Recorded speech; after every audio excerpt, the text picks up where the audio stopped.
नाजरीन, 23 अगस्त 2023 को चंद्रयान 3 की चांद के साउथ पोल पर कामयाब लैंडिंग में बेशुमार सवालात को जन्म दिया। 1959 में जब सोवियत यूनियन के ल्यूनर 2 स्पेसक्राफ्ट ने चांद पर पहली लैंडिंग की, तो उसके बाद एक एक करके पावरफुल नेशंस का चांद पर जाने का सिलसिला शुरू हो गया। अभी तक टोटल 12 कंट्रीज़ के जानिब से 138 मून मिशंस लॉन्च किए जा चुके हैं। तो अब सवाल बनता है कि चंद्रयान 3 ने ऐसा क्या किया है जिसकी वजह से पूरी दुनिया में इंडिया की धूम मची हुई है। बेशक अभी तक 138 ल्यूनर मिशंस हुई है, लेकिन इसरो ने असल में वो कारनामा अंजाम दिया है जिसको आज तक कोई भी नहीं कर पाया। पहली बात तो ये कि इंडिया वो पहली कंट्री है जिसने चांद के साउथ पोल पे कामयाब लैंडिंग की है। साउथ पोल यानी चांद का निचला हिस्सा बेशुमार बड़े बड़े पत्थरों और खतरनाक खाइयों से भरा हुआ है, और क्योंकि जहाँ सूरज ज़्यादातर सेट ही नहीं होता, इसी वजह से ये खाइयाँ और बड़े बड़े क्रिएटर्स परमानेंट शेडो बना देते हैं। यहाँ बिल्कुल अंधेरा होता है, और जाहिर है जब लाइट ही नहीं होगी तो यहाँ लैंडिंग कितनी मुश्किल हो पाएगी। इसके अलावा चांद का एटमॉस्फेयर अर्थ की तरह थिक नहीं है। इसका मतलब है कि जिन एरियाज पर सनलाइट पड़ती है वहाँ टेम्परेचर 120 डिग्री सेल्सियस तक पहुँच जाता है, और जहाँ लाइट नहीं पड़ती वहाँ -250 सेंटीग्रेड तक। साउथ पोल में इन शेडोज में इतनी ठंड होने की वजह से ऐसा माना जाता है कि यहाँ पर वाटर आइस मौजूद है, जो कि साइंटिफिक एतबार से दिलचस्प तो है, लेकिन ये एक्सप्लोरेशन में काफ़ी मुश्किलात भी खड़ी कर सकती है। और जो सबसे बड़ा मसला यहाँ फेस करना पड़ता है वो है कम्युनिकेशन। चांद को देखा जाए तो इसका साउथ पोल अर्थ से ज़्यादा दूर भी है, और इसका कर्वेचर अर्थ का व्यू भी ब्लॉक कर रहा है।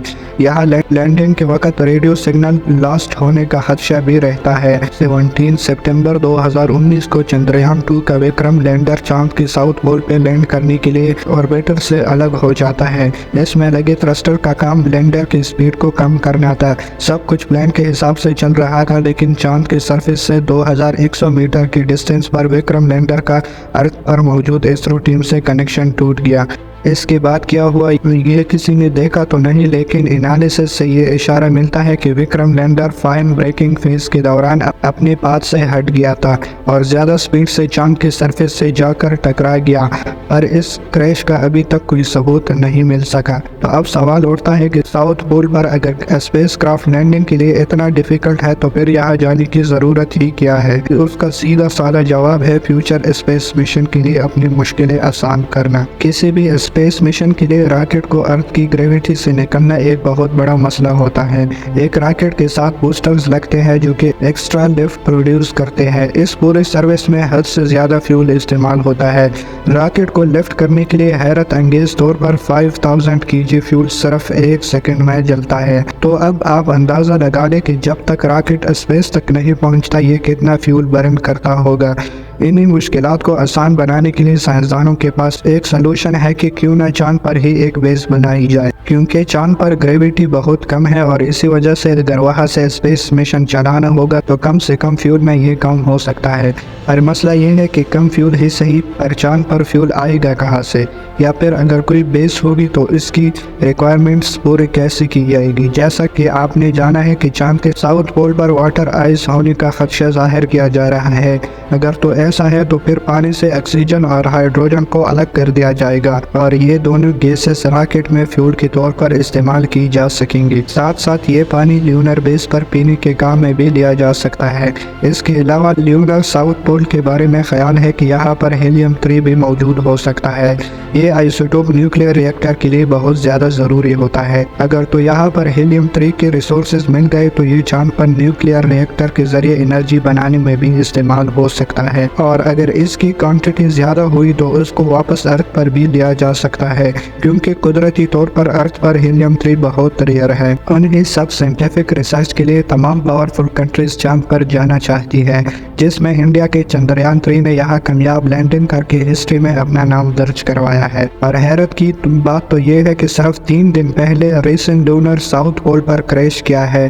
जिस पर $200 मिलियन यानी 1640 करोड़ रुपयों की लागत आई थी। और वहीं चंद्रयान 3 ने रशिया के मुकाबले में सिर्फ 615 करोड़ रुपयों में ये प्रोजेक्ट कामयाबी के साथ पूरा किया।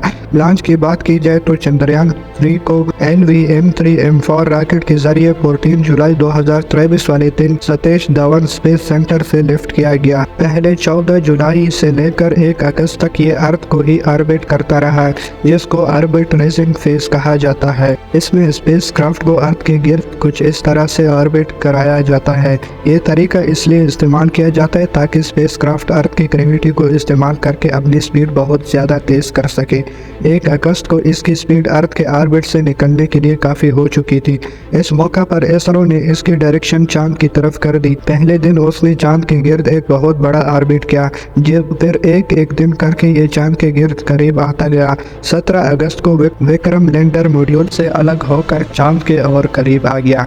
और फिर 23 अगस्त को जब ये फासला सिर्फ 30 किलोमीटर का रह गया तो फिर थ्रस्टर्स ऑन करके ब्रेकिंग सिस्टम एक्टिवेट कर दिया गया। और फिर फाइनली 6:02 पे विक्रम लैंडर ने चांद के साउथ पोल पे लैंड करके एक नई तारीख रकम कर दी। उम्मीद है कि नेक्सस नेटवर्क की ये वीडियो भी आप लोग भरपूर लाइक और शेयर करेंगे। मिलते हैं अगली शानदार वीडियो में।